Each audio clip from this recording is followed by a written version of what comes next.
Dangerous side effects of not getting enough sleep. Did you know that 50 to 70 million American adults suffer from sleep disorders according to the CDC? Would you say you always get enough sleep, sometimes get enough sleep, or never get enough sleep? Let's dive into sleep deprivation and how to fix it.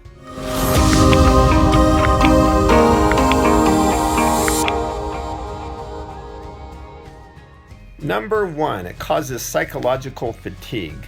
When your fuse is short and you are running on empty, your emotions are off, you have less motivation, and often your aggression is higher. This is a sure sign of psychological fatigue.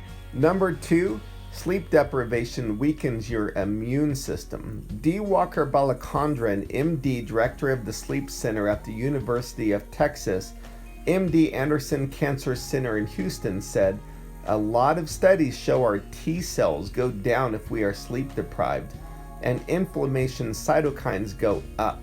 This could potentially lead to the greater risk of developing a cold or flu." He went on to say, "One of the things that happens when we sleep is that we can get a better fever response. This is why fevers tend to rise at night. But if we are not sleeping, our fever reaction is not primed. So we may not be waging war on infection as best we can." End quote. How about your stress level? Your stress level will affect your immune system and vice versa, which then in turn does, of course, impact your sleep. If you find yourself just wound up with work or with a project, with school, whatever it is, you're going to just keep wiring yourself until you finish that project. What you want to do is take those breaks, give it a break, don't fall asleep at your desk. Try to give those times of rest so your body can actually and your mind can get away from it. And just think of what this dog has, where they are not thinking about anything and they are just relaxed. So if you wake up thinking about something in the middle of the night, of course that is a stress.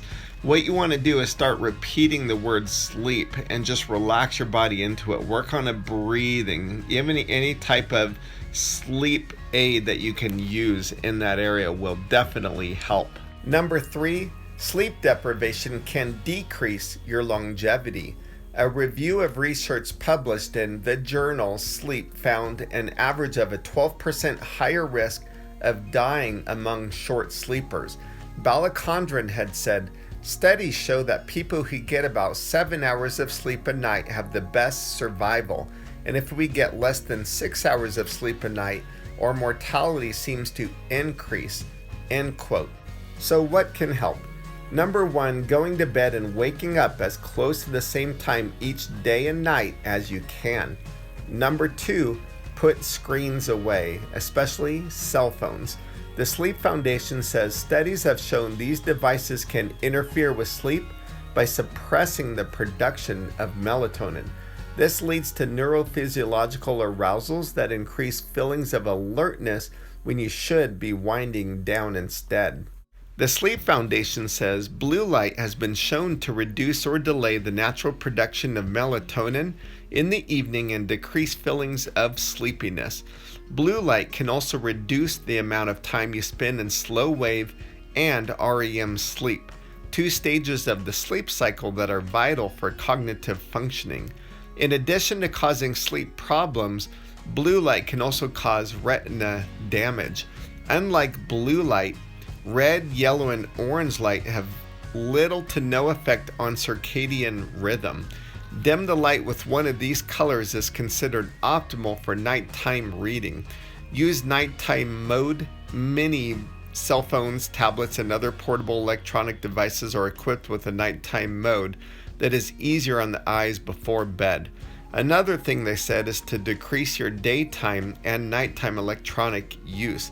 Using electronic devices for long periods during the day can negatively impact sleep too, especially among adolescents.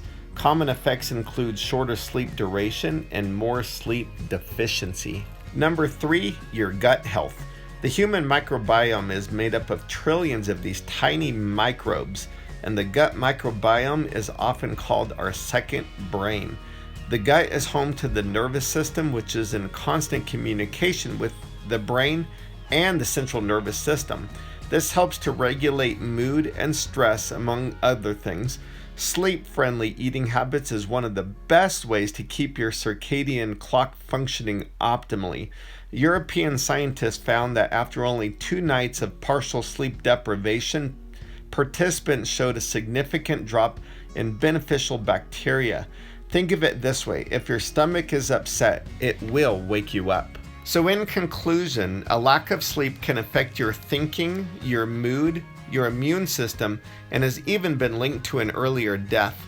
The solutions we covered are having a regular sleep pattern, putting screens away, but if you have to use your phone, use a nighttime mode with a red, yellow, or orange screen. And then finally, don't eat or drink anything at night that could disrupt your belly. In addition to this, use white noise. That really works in order to drown out extra sounds. Journal to get your mind relaxed and get those thoughts out. Try a short nap. Even exercise earlier in the day if possible. Did you know that when you do get a short nap, that can help to make up for lost sleep? And that has been a research study that they have found. And even check with your doctor regarding non-habit forming sleep aids. So being able to see what can help in that area to not have you feel groggy or drugged when you wake up. So maybe try it on a weekend if you're not working on the weekends.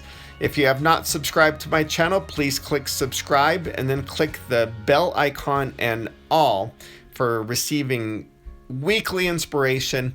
And I send things every single week. Look forward to seeing you again soon.